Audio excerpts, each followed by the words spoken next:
São nossos convidados esta noite para o debate Miguel Pinteluz, do PSD, e Graça Fonseca, do PS, no habitual vice-versa. Começamos pelo Miguel Pinteluz. Esta proposta de lei não coloca em causa a autonomia editorial dos órgãos de comunicação social? Boa noite a ambos. Bem, antes de mais, eu não conheço a proposta de lei, não se conhece ao pormenor a proposta de lei. Aquilo que veio hoje a lume, de facto, deixa-me perplexo e acho que não pode haver esta pré-planificação do que é o vosso trabalho enquanto jornalistas, e parece-me que de todo esse é o caminho. Mas agora, conhecendo os três deputados que fazem parte desta troika que pretende fazer a redação deste projeto de lei, eu entendo que nenhum deles tinha essa intenção ou tem essa intenção. E, portanto, acredito tanto no Carlos Abreu Amorim como no Telmo Correia, que são meus amigos pessoais, mas também a Inês de Medeiros não a conheço ao ponto dos outros dois, mas sei do seu histórico de uma democrata.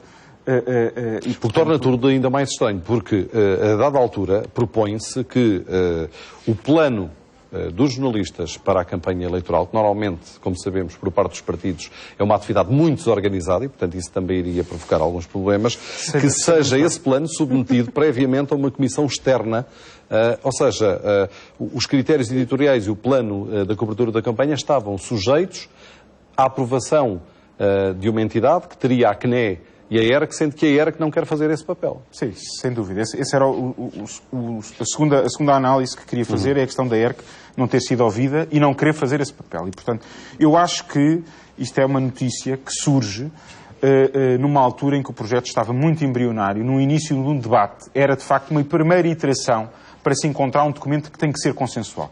Porque não podemos fugir à questão. A questão é que hoje temos mais movimentos, temos mais partidos políticos. E como é que nós vamos garantir que vamos, de facto, fazer um debate, e hoje já temos material para debater... Mas também temos mais órgãos de comunicação social também. Temos também mais órgãos, não se esconde, mas quer dizer, mas os de maior capacidade de chegar ao eleitorado, temos que, os grandes canais de televisão, os grandes jornais, nós temos que garantir que as rádios, que pode haver debates. Repara, as últimas eleições autárquicas foi... algo que eu não me lembro em democracia, quer dizer, não tivemos debates entre os candidatos a presidente da Câmara. Porquê? Porque fugimos dessa questão. Portanto, nós não podemos deixar de colocar o dedo na ferida. Porque a questão das autárquicas é uma questão específica, porque há 18 distritos, mais Madeira e Açores, há vários candidatos por cada distrito, todos querem ser representados e, portanto, a certa altura, isto torna tudo ingerível. Ou seja, tem de haver critério editorial para escolher algumas pessoas para o debate, e isso normalmente não é... Não é permitido? Não é permitido, é permitido, não é bem aceito. Claro, e portanto, nós temos que encontrar soluções para isso. E, portanto, pôr o dedo na ferida é dizer, nós temos um problema para resolver. Temos que o resolver agora, e temos que o resolver em tempo útil. E é já para estas eleições. E, portanto, deixemos-nos de paleios. Agora... Eu acho que existindo esta vontade do Partido Socialista, do PSD, do CDS, e temos que, de facto, trazer para esse debate também a CDU, trazer o Bloco de Esquerda, todos os partidos que estão representados no Parlamento, encontrarmos, de facto, uma plataforma de entendimento. Já há um pedido dos diretores de informação dos principais órgãos de comunicação social privados para serem recebidos pelo Presidente da República na próxima terça-feira. Acredita que até lá pode haver um recuo e não seja necessária a intervenção do Presidente? Eu acho que já houve o recuo, quer dizer, o Carlos Abreu Amorim foi claríssimo, negava perentoriamente que existisse. Sim, mas aqui o recuo aceitável é a retirada imediata desta proposta e a apresentação de uma nova, numas condições completamente diferentes, e isso ainda não foi feito. Sim, mas será feito. Será feito, e o que eu, ao longo do dia, a informação que fui obtendo é que, de facto, o que vai acontecer é encontrar uma plataforma de entendimento e o diálogo vai ser estabelecido e vamos encontrar, porque sem a comunicação social, sem a ERC, sem os partidos políticos, não vamos encontrar uma plataforma de entendimento. Graça Fonseca, há aqui a questão também do timing. Faz sentido uma lei destas na véspera das eleições que limita, condiciona e tenta uniformizar o trabalho dos jornalistas? Boa noite a ambos. Eu talvez comece por fazer um enquadramento e dizer que algo que o António Esteves estava a dizer não é exatamente verdade. Não é possível escolher como aliás o Miguel dizia, não é possível escolher se há cobertura ou não há cobertura de todos os partidos que se apresentam a eleições. Isso, aliás, é um dos pontos do enquadramento. Às autárquicas, não há nenhuma obrigação para que num debate se incluam todos os candidatos à círculos eleitorais, à autarquia. Vamos fazer um enquadramento. Só uma questão. Há autarquias onde há, por exemplo, 12 candidatos e é impossível organizar um debate onde estejam 12 pessoas numa hora ou mesmo em 2 horas. Eu percebo que isto convoca bastante jornalista, mas deixa-me só fazer o enquadramento para tentar aqui... Não há problema, temos tempo para conversar. Primeiro, esta questão surge de uma iniciativa do PS e do CDS na sequência de muitas polémicas que houve nas últimas eleições autárquicas, aliás, com os próprios diretores dos órgãos de comunicação social a exigir que a Assembleia da República tomasse medidas sobre esta questão. É este o enquadramento, a campanha foi polémica, não houve debates, como aqui se foi dito, o que aliás acho que na altura foi consensual, quer nos partidos, quer nos próprios órgãos de comunicação social, que não haver debate era um caminho para o empobrecimento da democracia.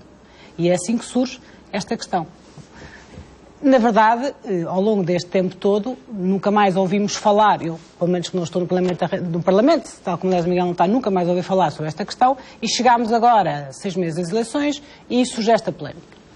E esta polémica surge, pelo que eu consegui perceber hoje, por um documento que foi trabalhado no âmbito, julgo, deste grupo na Assembleia da República que tentava trabalhar sobre esta matéria, sendo que, segundo também percebo, não há nenhuma proposta de lei, pelo que eu consegui perceber do que fui vendo hoje ao longo do dia. Supostamente há uma proposta para uma proposta de lei. Sim, só acabar. E, portanto, pelo que eu consigo perceber, este é o enquadramento. Pronto. Dito isto, aquilo que hoje o secretário-geral do PS veio dizer, e aquilo que eu disse e direi sempre, é que o PS, e eu pessoalmente, serei sempre contra qualquer iniciativa que limite a liberdade de imprensa. Ponto. Já falámos aqui sobre isso em N situações, sobre quando foi o ataque ao Charlie, já falámos sobre N situações. E, portanto, esse é um princípio que acho que é consensual entre os partidos. Dito isto, como aliás também estamos a falar, de facto há um problema. Ou seja, nós temos um problema e vamos ter cada vez mais no futuro. Mas, Graça, peço desculpa, mas há aqui ainda uma questão que ainda não foi esclarecida. O secretário-geral do Partido Socialista disse que até hoje desconhecia esta proposta e que discorda dela. Mas o grupo parlamentar esteve a negociá-la e chegou ao ponto de ter uma proposta para uma proposta. Eu não sei se o líder tem uma do partido proposta, não ou seja, eu tenho uma proposta e não concorda com uma coisa que vai ser apoiada pelo Partido Socialista. António Esteves, eu não sei se teve proposta ou não teve proposta, da mesma maneira como o Primeiro-Ministro também se demarcou daquilo que é a iniciativa parlamentar. Vamos lá ver. Há 4 anos atrás começou a haver problemas sobre como é que vamos fazer intervir nesta matéria. E isso foi, aliás, algo que os jornalistas, os órgãos de comunicação social, foram sempre os primeiros. E bem, eu lembro-me de, aliás, declarações a dizer, isto não pode ser assim. Porque se algum dia isto não se resolver, não é possível. Nós estamos a falar de uma lei de 1975, não é? Que agora descobrimos todos que existe uma lei de 1975, e que, de facto, diz coisas que não são aplicadas. Nenhum órgão de comunicação social aplica aquela lei, nenhum. Mas não faz sentido, não faz sentido para a elaboração de uma nova lei os próprios jornalistas sejam ouvidos. A única coisa que eu estou a dizer é o seguinte. Polémicas à parte, eu acho que esta questão tem que ser resolvida com seriedade e eu estou convencida que não vai ser resolvida nas eleições.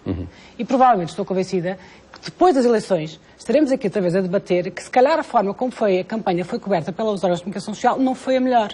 E vamos voltar a descobrir que temos um problema. A única coisa que eu estou a salientar aqui, no meio disto tudo, é o PS disse hoje aquilo que tem que dizer pela voz do secretário-geral, que disse, não há nenhuma iniciativa que o PS apoie a nível da Direção Nacional Muito bem, já percebemos esse ponto. Aqui a questão é, não faz sentido ouvir os próprios jornalistas na elaboração de uma futura lei, coisa que não foi feita, e ouvir a ERC e a CNE, tendo em conta que querem que sejam os órgãos fiscalizadores. Faz sentido isso tudo, faz sentido ouvir a CNE, faz sentido a ERC, os órgãos de comunicação social, mas no âmbito da última campanha foi a própria CNE e a própria ERC que tomaram várias posições importantes sobre isto. Há imensas queixas que chegam em todas as campanhas à CNE sobre esta questão e, portanto, o que nós não podemos, e no fundo é essa a minha questão e o meu apelo é assim, nós não podemos deixar de olhar para a questão, porque ela não vai desaparecer.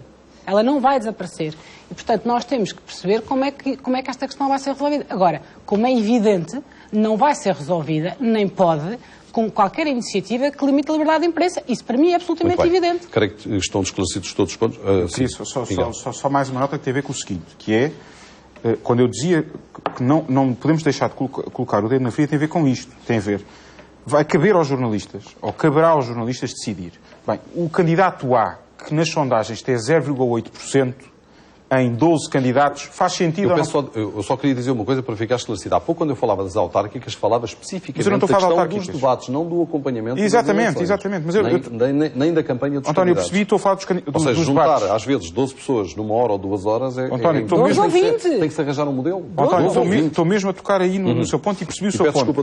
Tem a ver com isto, tem a ver com o critério de decidir. Não são 12, são só 4. Mas quais é que não vão? Os que têm 0,8 nas sondagens, 1,2, 1,3? Ou vários debates. Não debatendo todos com todos. Isso é muito difícil. Estamos a tocar em princípios básicos da democracia muito complexos. Mas é assim em algum país do mundo? Em algum país do mundo há debates com 12 ou 18 Tem toda a pessoas? razão, tem toda a razão. Mas o que eu quero dizer é o seguinte, tal e qual como eu não admito beliscar-se a liberdade de imprensa, atenção, não podemos beliscar a capacidade de um movimento de cidadãos que aparece nas sondagens com 0,8% e que depois vai crescer e pode aparecer. E, portanto, é uma situação muito delicada que eu penso, eu não tenho nenhum mandato para defender esta troika de deputados, mas eu penso que o desenho que se está aqui a tentar colocar é colocar nas mãos dos jornalistas, colocar nas mãos dos grupos de imprensa, apresentarem um plano e uma justificação porque é que só vão determinadas pessoas aos debates ou só vão acompanhar certas campanhas. Mas vamos ser claros. Hoje já acontece uma coisa do qual os grandes partidos nunca se queixaram, e isto é para os dois. O PCP-PM e o RPP têm, se calhar, muito menos cobertura da sua própria campanha do que tem o PS e o PSD. Porquê? Porque tem uma representação parlamentar, porque tem mas quem é que decidiu? mais... Mas, António, está a ver, António? São esse é o problema. Que pesam também. E é isso que estamos agora a discutir. É uma questão de critério editorial com base em determinados pressupostos. Obviamente não deixa de se acompanhar as campanhas, mas há aqui critérios... Mas, António, mas há aqui uma questão que eu acho que aqui a questão do equilíbrio entre a liberdade de imprensa e os princípios básicos da democracia é importante. Eu acho que aqui é que está o não agora da questão. Porque uma das coisas que o Miguel estava a dizer é verdade. Vamos lá ver. Se, do ponto de vista de cobertura de campanha, for sempre só para os partidos mais votados, isto significa que os novos partidos, os novos movimentos, ou quem surja para se apresentar, não consegue chegar sequer às pessoas.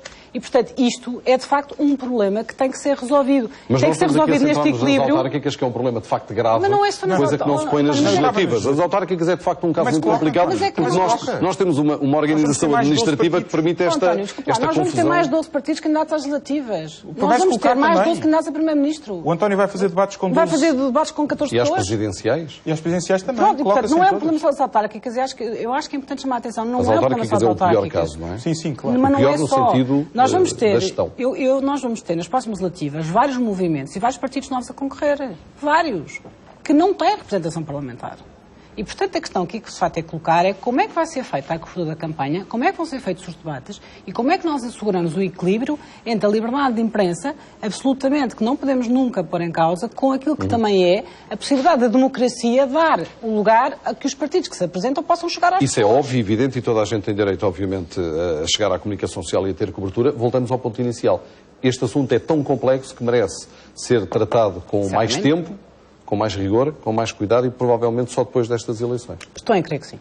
Miguel Pinto Luz, não sei se quer dizer alguma coisa sobre este aspecto. Então vamos às medidas apresentadas pelo Governo e também pelo Partido Socialista para um futuro programa eleitoral. As propostas do PS, na sua opinião, não resolvem o problema mais grave, que é a falta de liquidez das famílias, não descurando o apoio às empresas.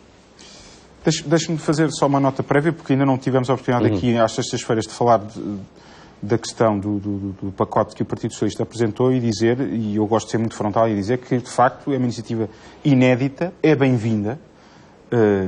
Eu ouvi muitas vozes a querer imediatamente condenar e criticar sem avaliar e sem ver os números, e eu, de facto, eu que tenho pugnado tanto por debate, por uma democracia saudável, onde se apresente, de facto, projetos, eu acho que o Partido Socialista escolheu o caminho certo. E, portanto, foi-se rodear pessoas menos partidárias, outras mais ligadas ao Partido Socialista, fez as suas contas, apresenta as suas contas. E, portanto, o Dr. António Costa também se demarcou e disse que aquilo é um espaço para os técnicos e o espaço do partido é outro espaço.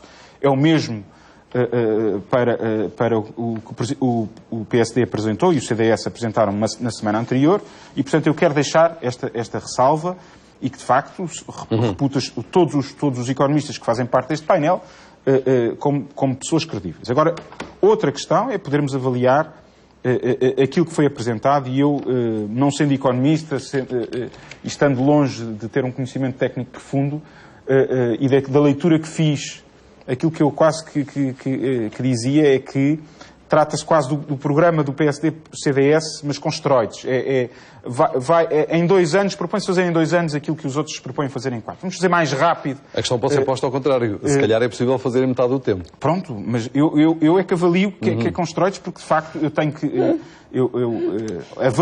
olhando para o passado e para a história, ponho em causa alguns dos números que vemos ali. Por exemplo, chegar a 2019 com um desemprego de 7,1%, é baixar o desemprego para metade. É ambicioso. Eu, como português, porque antes de ser militante do PSD, antes de ser autarca, sou português. E assumir também que boa parte deste programa é dependente de uma descida muito acentuada do desemprego. Esses números é que, depois do Partido Socialista, por exemplo, em 2009, no orçamento de 2009, ter apresentado estimativas que depois, no final de 2009, quando o ano fechou, eram quase 5 vezes superiores em termos de déficit, 5 mil.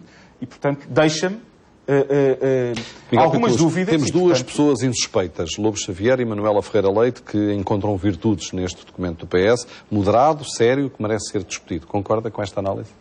Bem, eu primeiro tenho que fazer o seu adjetivo de insuspeitas.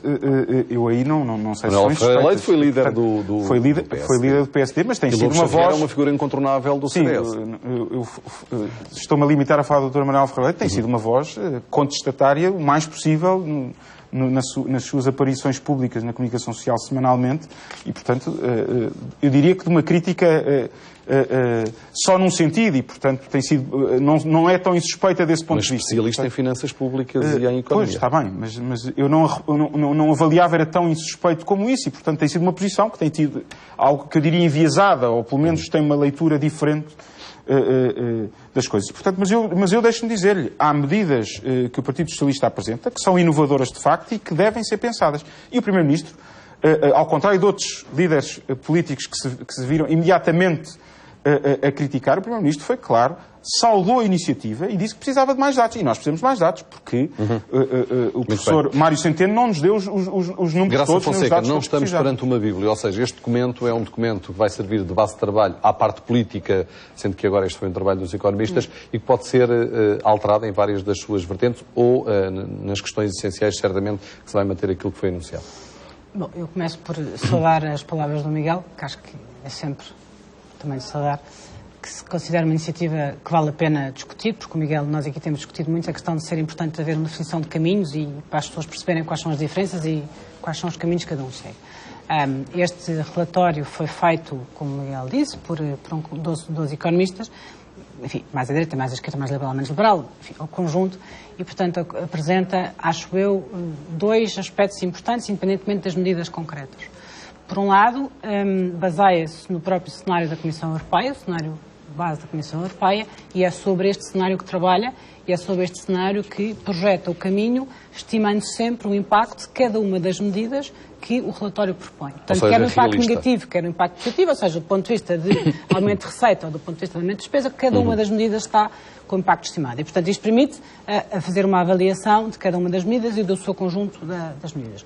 Por outro lado, o relatório aponta aquilo que o PS tem dito, eu tenho dito aqui várias vezes, que há um caminho diferente, ou é possível projetar um caminho diferente do ponto de vista da trajetória de crescimento económico, que não é a trajetória da austeridade, mas é a trajetória de, no fundo, um choque de procura, ou seja, provocar um choque de consumo interno para que as pessoas tenham mais rendimento disponível, para que possam consumir mais, com um maior apoio a setores económicos que geram mais emprego, como a restauração e a reabilitação, nomeadamente a questão do IVA da restauração, e, portanto, este é, digamos, se quiser, o caminho, ou seja, é a diferenciação do caminho.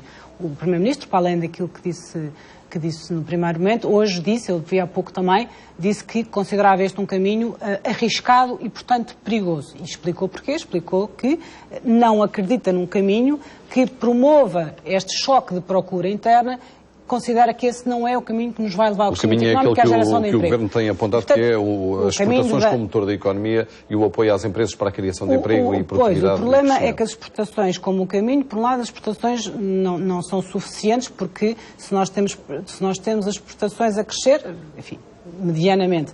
Mas, por outro lado, temos fortes desequilíbrios internos, como temos tido, com a destruição de postos de trabalho, com o crescimento bastante tímido, com o aumento da taxa de emprego, com tudo o que isto representa do ponto de vista da economia e da própria sistema de segurança social, não é um caminho que chega. Nós temos pessoas fora do partido, já referi Manuela Ferreira Leite e Lobo Xavier, que elogiam o programa, mas temos pessoas dentro do próprio partido, uma delas é do Secretariado Nacional, que é o núcleo mais restrito de aconselhamento, podemos dizer assim, e de apoio ao líder do PS, que estão contra algumas medidas, nomeadamente a TSU. Estou a falar de Sérgio Sousa Pinto, Pedro Silva Pereira e Pedro Nuno Santos.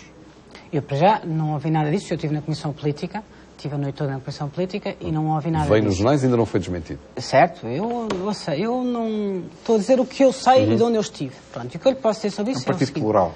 E como o PSD, aliás, ainda bem, é sinal de que a democracia funciona, ainda bem. Acho que isso é, aliás, um bom sinal da democracia, pelo menos nos nossos partidos. Há outros que não é bem assim, nos nossos é mais ou menos assim. Vamos lá ver. Este relatório tem um conjunto bastante diversificado de medidas de curto prazo, ou seja, aquelas que têm que ser agora para estimular a procura, entre as quais a questão dos descontos para a Segurança Social, e nessa parte há duas medidas propostas. Uma diz respeito aos trabalhadores e a outra diz respeito às empresas. A dos trabalhadores é provisória, a das empresas... A dos trabalhadores diz que se aplica só a pessoas que tenham menos de 60 anos, para que isso seja neutral do ponto de vista do impacto na Segurança Social. A das empresas está associada apenas aos contratos sem prazo. Portanto, é uma medida que tem dois efeitos. Por um lado, combater a precariedade laboral, por outro lado, precisamente associar a isto uma descida daquilo que é a contribuição. Dito isto, é óbvio que no relatório haverá sempre medidas que algumas pessoas concordam, outras não concordam. Isso é evidente e foi por isso, aliás, que este relatório foi primeiro apresentado à Direção Nacional, depois apresentado à Comissão Política e agora vai ser apresentado a nível dos vários órgãos do partido. Ou seja, é alterável e é melhorável, podemos dizer como assim. Como é evidente, António, aliás, isto desde o início foi dito, ou seja, isto não é, a expressão não é a Bíblia e acho que é uma boa expressão, mas não, António Costa é que diz, eu sei, a Bíblia e os economistas não são os apóstolos. Ou seja, isto não é a Bíblia na perspectiva que é um cenário macroeconómico que é dado por um conjunto de economistas que sugerem um conjunto de medidas para um determinado caminho. Agora, o que vai ter que ser feito é discutido internamente qual é o caminho, se todas as medidas programáticas vão ou não vão ser vertidas no programa de governo e em que medida. E, portanto, é normal... Alguma medida que admite que possa não vir a fazer parte de um futuro programa do governo? Pode haver... Ou que seja alterada na sua formulação atual? Eu admito que haja... Miguel Pinto diz várias. Pois não sei, ele terá a sua opinião. Eu admito, vamos lá ver. É um feeling. Vamos lá ver. Eu admito que há várias medidas que podem... O António estava a dizer uma coisa que é a questão de se é ou não é permanente a questão do nível de desconto para as coisas. Eu admito que essa possa ser uma discussão interna que tenha que acontecer e se é transitória ou se não é transitória. Agora, apenas o que eu quero chamar a atenção aqui, que eu acho que é importante, é o seguinte. Sobre essa medida específica, aliás, eu acho que ficou bem claro o caminho entre o PS e o PSD. Há dois anos atrás, o que o Primeiro-Ministro propôs era uma descida de 7 pontos percentuais para as empresas com impacto nos trabalhadores, que não avançou. Agora, recentemente, era uma descida nas contribuições das empresas com o corte de 600 milhões no sistema de segurança social.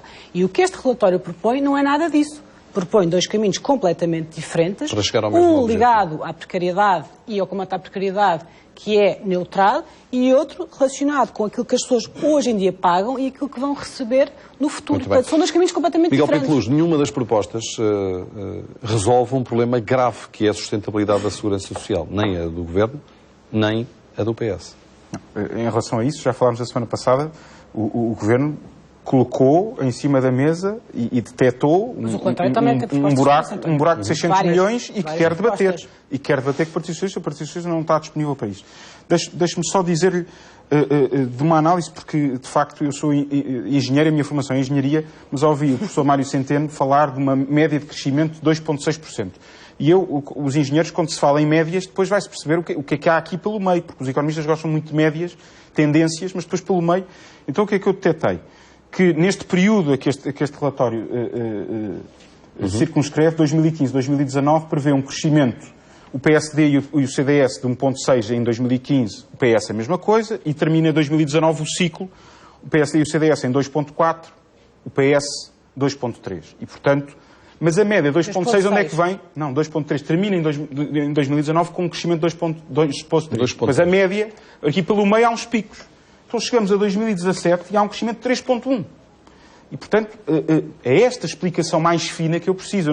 Eu não consigo perceber como é que em 2010... O que é que vai acontecer? Vamos ter aqui uns Jogos Olímpicos, vamos organizar... Há qualquer coisa que há aqui... É o próprio Governo que diz que a situação da economia portuguesa está muito melhor e que vai melhorar mais ainda. Mas o Governo prevê alguma estabilidade neste crescimento. Este documento apresenta um pico em 2017... Que não é explicável. E depois, a seguir, atenua outra vez. Estas coisas têm que ser explicadas. Depois, a questão do desemprego que eu estava a falar há pouco.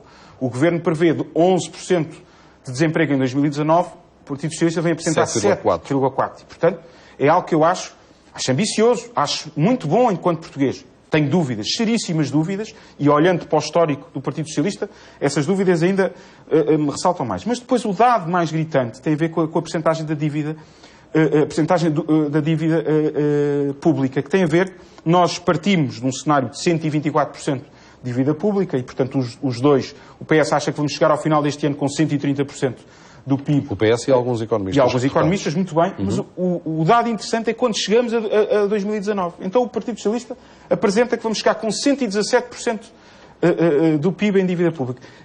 E o Governo apresenta 107%. E, portanto, é interessante ouvirmos António Costa dizer que comigo eu reduzi a dívida da Câmara de Lisboa, isso é outra discussão que temos que ter, mas em 2019 os economistas que foi é um facto. por várias vicissitudes que podemos discutir noutras alturas, mas o interessante é que este grupo de economistas chega a um resultado que é, chegamos a 2019 com mais percentagem de dívida pública na proposta do Partido Socialista, mais 10% do que na proposta do Governo. E somos unânimes a dizer que a dívida pública é um problema nacional. Outra questão é, eu tenho a certeza que se perguntarmos ao Partido Socialista se preferem um partido, um país periférico e pequeno como Portugal, que seja exportador, em que o PIB viva à custa da exportação ou à custa do consumo interno, o Partido Socialista, um militante médio do Partido Socialista dirá que prefere um país exportador. E, portanto, eu acho que, e é aí que se denota alguns desfazamentos em termos estratégicos do que queremos para o país. E, portanto, isso deixa-me aqui algumas dúvidas e acho que devem colocar-se essas dúvidas também aos portugueses. Graça Fonseca, esta questão inicial do Miguel Pinto Luz que eu coloquei de não haver a sustentabilidade da segurança social com estas propostas. A Graça dizia, mas há aqui várias propostas para garantir isso. Acha que, para além da alteração estrutural, que é um aspecto importante, e da diversificação das receitas, a taxa de precariedade devido à rotação laboral, o novo imposto sucessório e a consignação de parte do IRC à segurança social são suficientes para garantir a sustentabilidade da segurança social, sendo que as verbas vão reduzir de forma muito acentuada porque as contribuições para a segurança social por via da redução do TSU vão ser menores? Não, o que tem reduzido muito as contribuições é o desemprego e a imigração. Nós, em 4 anos, perdemos 8 mil milhões de contribuições para a segurança social. Okay? E, portanto, nós não podemos nunca olhar para a questão da segurança social. Por isso é que eu acho que o Primeiro-Ministro dizer vamos discutir o corte de 600 milhões não é dizer vamos discutir a segurança social. São caminhos completamente diferentes. Aquilo que estes economistas fazem neste relatório e que está a ser discutido é o seguinte: existe uma questão, um problema de sustentabilidade da segurança social e que tem que ser enfrentado, e há medidas várias que podem ser ponderadas para isso. Aqui apresentam várias. O António disse a questão do imposto sobre as heranças acima de 1 milhão de euros, a consignação da não descida do IRC, o chamado IRC social, e a taxa de precariedade. E há outros ao longo do relatório que assim o dizem. Só as duas, por exemplo, só para dar uma ideia às pessoas de valor, as duas entre o imposto sucessório e o IRC são cerca de 250 milhões de euros, estas duas. Ou seja, ao longo do relatório, aquilo que os economistas apontam é quais são as vias para garantir. E isto tem que ser visto no conjunto. Nós temos que atuar do ponto de vista da diversificação das receitas de financiamento e temos que ter uma estratégia de crescimento, porque se nós não crescermos, o problema da segurança social vai ser cada mês pior. E, portanto, nós temos que ter isso em atenção. Há um problema estrutural que é destruíram-se muitos empregos ao longo dos últimos anos. Houve muitas pessoas que abandonaram o país. Se nós olharmos para aquilo que eram as estimativas do Governo em 2011 para o ano de 2015, há 2 dados que são impressionantes. Em 2015, nós, do ponto de vista de PIB, há uma diferença de 13 mil milhões face àquilo que era estimado em 2011 que podia acontecer em 2015. houve 300 mil pessoas que saíram do país. Isto significa que, como é óbvio... Mas eu não vi nada, e não sei se não existe, não vi nenhuma medida concreta ou medidas concretas para permitir ou estimular o regresso dessas pessoas ao país. Existe ou existem várias medidas ali, mas existem várias medidas ali. Existem medidas na área da educação, na área da investigação em ciência e tecnologia, existem várias. De qualquer maneira, este relatório é um relatório que está fundamentalmente vocacionado para a parte financeira e económica, ou seja, não é o programa do Governo e, portanto, não vai encontrar medidas na cultura, nem vai encontrar medidas no desporto. Portanto, há várias áreas que não estão neste relatório. Muito bem. Portanto, não era o seu objetivo. Estamos mesmo fora do nosso tempo, já largamente ultrapassado, mas eu vou dar 30 segundos a cada um para as alegações finais. Fica sempre alguma coisa por dizer. Miguel Pinto Luz. Não, pegando nas últimas palavras da Graça, é isso, porque nós não podemos restringir o debate político a estas questões económicas. E, portanto, quando eu falava há pouco que país queremos, um país exportador ou um país dependente do consumo interno, nós não podemos querer um país exportador sem um bom sistema de educação, sem um bom sistema de inovação, de apoio à inovação, sem universidades competitivas capazes de gerar também conhecimento, de gerar inovação, empresas e um tecido empresarial também ele bastante dinâmico e, portanto, um país exportador obriga a um conjunto de outras políticas que compõem este quadro mais macro e estratégico. Graça Fonseca. Sem dúvida. E o caminho que o PS tem feito é esse o caminho. Ou seja, quando começámos com a apresentação da Agenda para a Década, que estabilizou as balizas, quais são os pilares fundamentais. Agora temos o relatório com as medidas de cenário macroeconómico e quais são as prioridades do ponto de vista do modelo económico. E a via é, não podemos crescer pela austeridade, temos que crescer pelo choque de procura interna. E a seguir-se-á o terceiro elemento deste puzzle, que é o programa do Governo, onde todas as medidas que vêm na sequência destes dois elementos estarão. Apresentado em julho, creio eu. Junho. Junho. Graça Fonseca, Miguel Pinto Luz, boa noite aos dois. Obrigado por virem ao vice-versa e um bom fim de semana. Os Dias da Música estão de volta ao Centro Cultural de Belém, em Lisboa. Daqui a pouco vamos conhecer o programa que este ano é dedicado ao cinema.